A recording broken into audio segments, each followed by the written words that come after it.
What's up, guys, and in this video we are going to be recapping Apple's October 22nd event.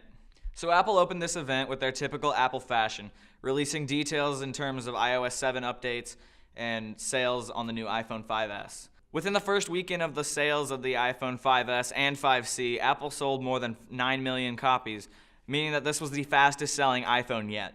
In terms of iOS 7 updates, more than 65% of iOS users are running iOS 7 to this day. Also, going back to iOS 7 updates, there are more than 2 million people listening to iTunes Radio versus things such as Pandora and I guess Spotify's a thing. I don't know, but yeah.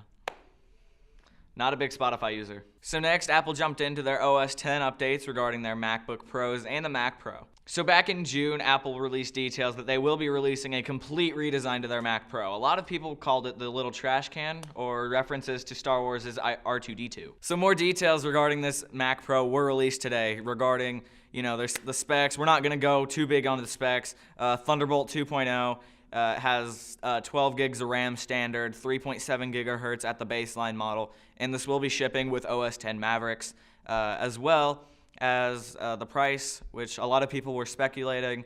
They were wondering, is it going to be $4,000, $3,000, $350, $350? So the actual price for this is actually going to be $3,000 at the baseline model. Sure, you can add all your upgrades, max out your RAM. Overall, this is going to be a very solid update to the Mac Pro. A lot of people have been wanting a complete redesign for this, and I think that they're going to be very happy with it. Also, just a quick note, I wanted to say that on the new Mac Pro, it supports 3 4K monitors and can edit 4K video like a breeze. Essentially how the 2012 MacBook Pros can edit 1080p video.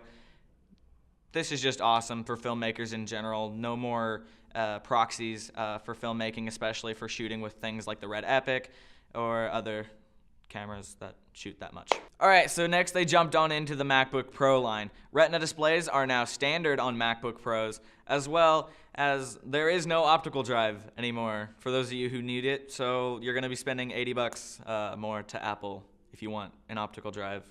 So the baseline MacBook Pro with Retina display will be, of course, the 13-inch model, selling for $1,399, which is around the price of the old baseline MacBook Pro.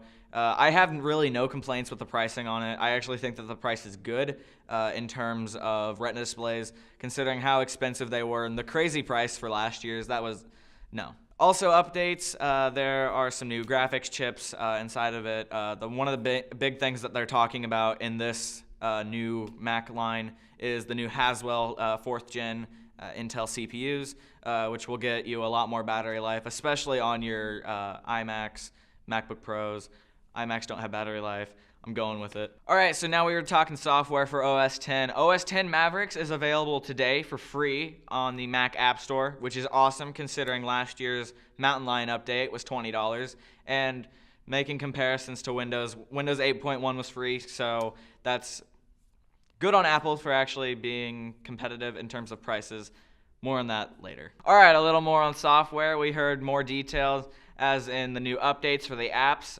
Maps, of course, is one of the big features on OS X Mavericks, as well as updates to all the iLife apps such as GarageBand, iMovie, and iPhoto. So these updates for GarageBand and iPhoto and iMovie are going to be for not only OS X, but iOS as well. So Apple is actually pushing 20 app updates to iOS, updating all their apps such as Remote, Find My Friends, all those apps who have not had full iOS 7 support.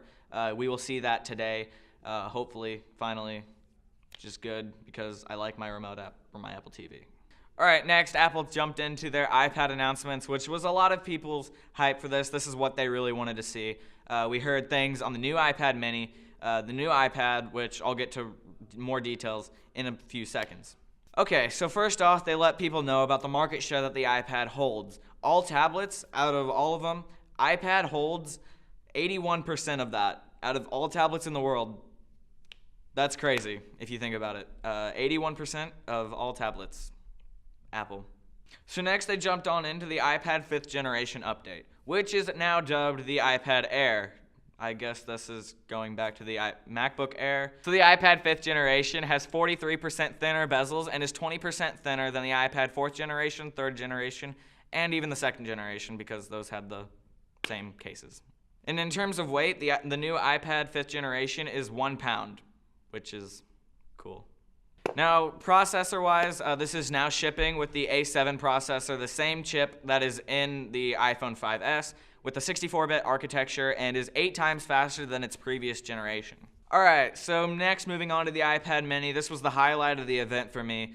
We saw, as rumored, a Retina display on this iPad mini with a 2048 by 1536 resolution, which is a higher pixel density than on the Nexus 7, as well as the iPad 5th generation. The iPad 5th generation has the same 2048 by 1536 resolution. However, that is on a 9.7-inch screen, and the iPad mini is, of course, smaller, so it's 7.9 inches. So we get roughly the same specs as we do on the iPad 5th generation as we do on the iPad mini.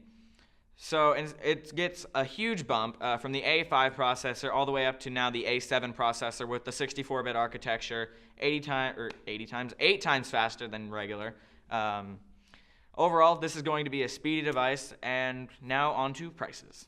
Alright, in terms of prices for these new iPads, the 5th generation will remain at $500 for the 16GB model. The iPad mini 1st generation will sell for 16 gigs at $300. Now here's the weird part. Apple is selling the iPad mini with Retina display for $400, which is pretty weird considering the Nexus 7, Google's flagship 7-inch tablet, will be half the price at $200.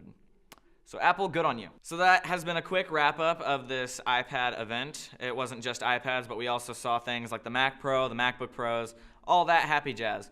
Keep in mind that this was a brief overview of what actually happened. So click the link in the description down below if you want to go check in more details on the new iPads, the new Mac Pro. All that will be in the description down below.